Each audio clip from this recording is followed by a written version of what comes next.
Hello all, welcome back to Norbit's Adventures. This week gone has been extremely busy on my end with breeding projects, with sales, as well as organising a few little extra bits and bobs over the last week. So this week we're going to go through my guppies, so which ones I've got, which ones I'm breeding, and which ones that are doing well. But first, I would like to just give a little shout out to everyone who messaged me regarding last week's video. Quick update for you regarding that one. The tank was raised to 28 degrees and basically I left it for about 8 hours. I went back and checked the tank, had no issues, so I waited till the next morning, checked it again, did a water change, no issues.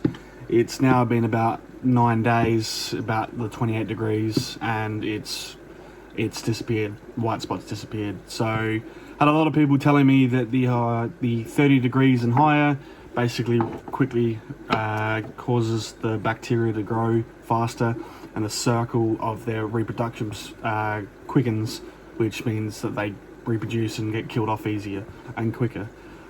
Didn't end up having to raise it to the full full 30, so a bit of a learning curve there, I guess. But overall, I just want to thank you very much to everyone that reached out and offered their little versions of how they dealt with their white spot in their tanks.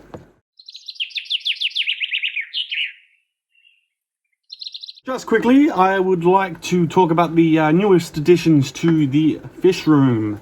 I'd like to thank Lloydie for letting me get his long nose whiptail breeding pair. They're currently now in the 4-foot tank. I am doing really well. He said that they were about to be breeding soon, so hopefully we have some luck there and I can try my good old hands at breeding those things and raising them. Also from Lloydie, I got some Julie Corries as well. So they're in the grow out tank. They've survived really well. Obviously prepping that tank for the super red, so they'll be going over soon as well. From Matthew, I'd like to thank Matthew for the L002s. I got 10 of them from him yesterday. I've added that to my colony of 5. I haven't seen them yet, as they're in that tank, obviously hiding really well. But again, thank you very much for that. And I'd like to also say thank you to Adam. Adam gave me some L270s as well, so I got 2 of them. I've added them to my breeding colony, so I've got a total of 8 of those now, all grown up, so hopefully we can get some of them breeding in the next sort of 6 months ish. But yeah, so thank you very much.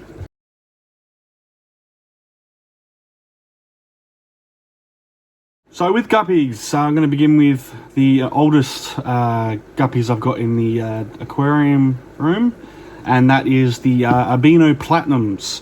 Now I got those ages ago with a pair of red albinos as well. The red albinos ended up dying from velvet, as they were obviously brought in from Indonesia and then kept here for a little while and then shipped off to me. I couldn't do much about that because they died pretty much within a couple of days, and the shrimp demolished their bodies, so I never actually found them. But the albino platinums, I've got a pair now. I had a trio, but one of the females died. But yeah, they're not breeding.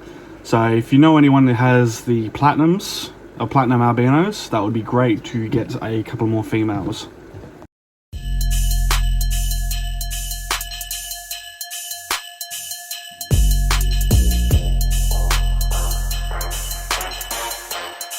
Alrighty, guppy number 2 is the red tuxedo koi guppies. So I've had them for a few months now, and they are breeding brilliantly. So I've got 2 pairs that I've kind of kept separate from the rest of them, and they've had about probably pushing about 100, 200 kids now. So I've kept the pairs separate from all the kids, which has been really good. I've obviously been moving the kids out of that tank into the other tank if they've still managed to stay in there. But their females currently are pretty squared off in the stomach, so I'm expecting some more fry soon. So they're doing really well.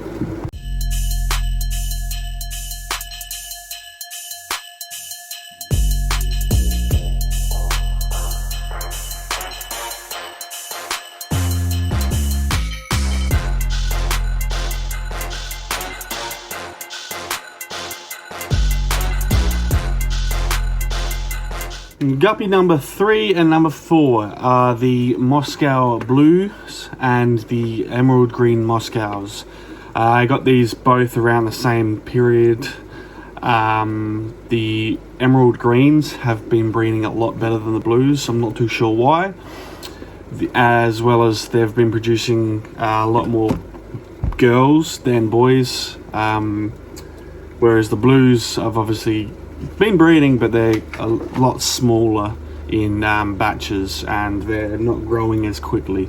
So I'm not too sure what the go is with that, but they're doing pretty well as well.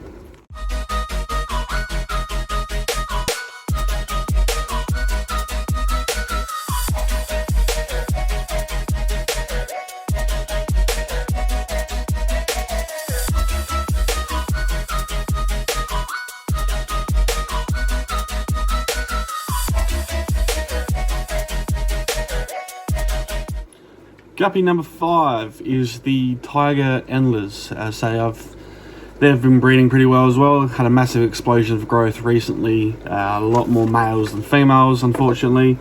Depends on which way you look at it, I guess.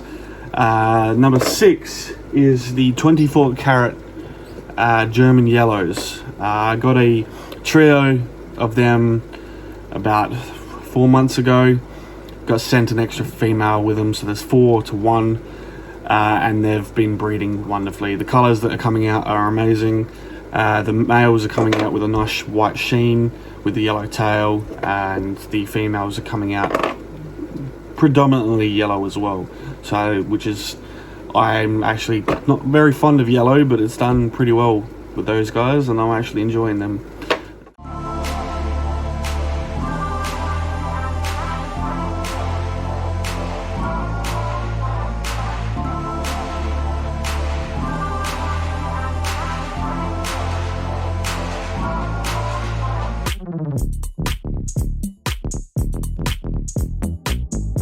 Alrighty, Guppy number 7 is the Rainbow Mosaics. I got a trio of them from, I think it was Seaview Aquariums on Anzac Highway, and they've had a massive explosion in growth in the last 2 months.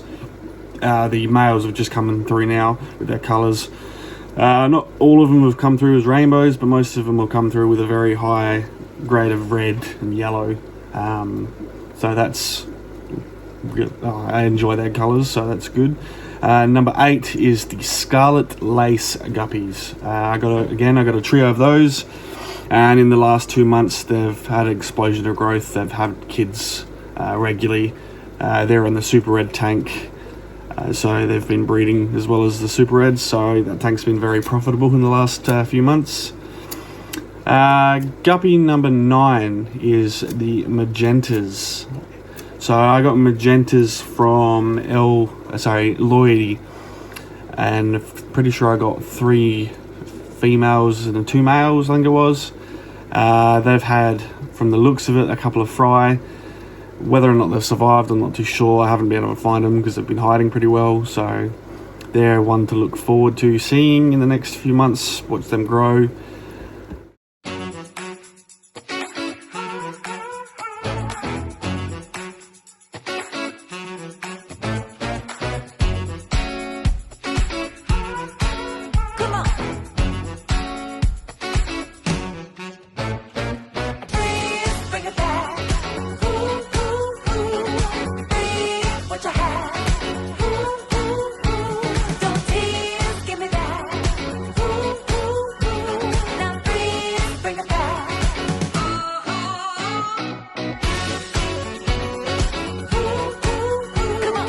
So number 9 on the list for guppies is the bluegrass guppies. Again, I've got a trio of those. I had little success at the start with them breeding. I had a male drop off, then I picked up another male, and then I had a female drop off. Then they had kids. I think I've got about 5 in there now, so I've got 2 males and 3 females.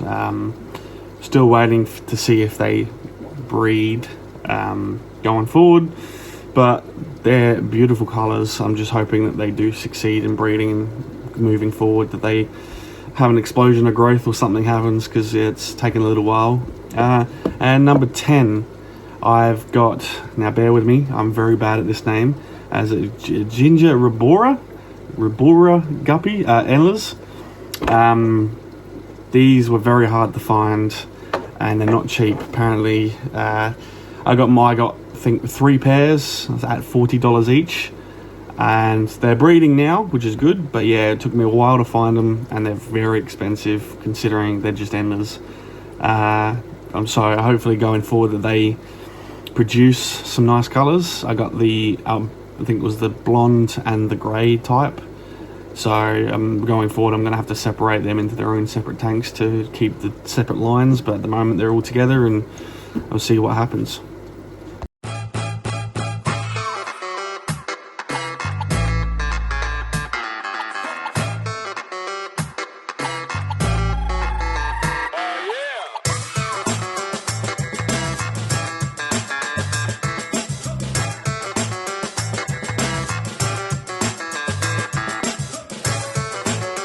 Well, that's it for this week. I hope you enjoyed checking out all the Guppies and Endless strains I've got in the fish room. Chuck down some comments in the section below. Let me know what you reckon I should try acquire next, or give a shot at breeding to do with Guppies. I'm always on the lookout for brand spanking new or different sort of Guppies and Endlers that are around. So if you've got any suggestions or ideas, hit me up with some comments or send me a message. But as always, hit the like button and subscribe, and I'll see you next week.